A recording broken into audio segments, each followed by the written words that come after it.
মই ৰাজ্যবাসীক এইটো জনাই দিব বিচাৰোঁ যে আগতে অগা পিছাকৈ এদিন আগত মেট্ৰিকৰ ৰিজাল্ট দিলে পিছদিনা উচ্চতৰ মাধ্যমিক বা হায়াৰ ছেকেণ্ডেৰীৰ ফলাফল দিয়া হয়। হায়াৰ ছেকেণ্ডেৰীৰ ফলাফল দিয়াৰ কাৰণে আৰু কিছু সময় ল'ম, কাৰণ এইবাৰ হায়াৰ ছেকেণ্ডেৰীত আমাৰ পৰীক্ষাৰ্থীৰ সংখ্যা পূৰ্বৰ তুলনাত 1,30,000 অধিক। গতিকে এই 1,30,000 অধিক পৰীক্ষাৰ্থী যি আছে তাৰ কাৰণে আমাৰ আৰু কেইটামান দিন লাগিব।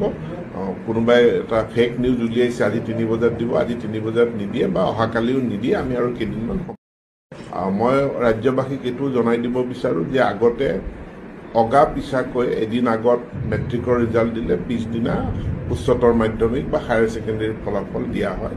হায়াৰ ছেকেণ্ডেৰীৰ ফলাফল দিয়াৰ কাৰণে আৰু কিছু সময় ল'ম, কাৰণ এইবাৰ হায়াৰ ছেকেণ্ডেৰীত আমাৰ পৰীক্ষাৰ্থীৰ সংখ্যা পূৰ্বৰ তুলনাত 1,30,000 অধিক। গতিকে এই 1,30,000 অধিক পৰীক্ষাৰ্থী যি আছে তাৰ কাৰণে আমাৰ আৰু কেইটামান দিন লাগিব। কোনোবাই এটা ফেক নিউজ উলিয়াইছে আজি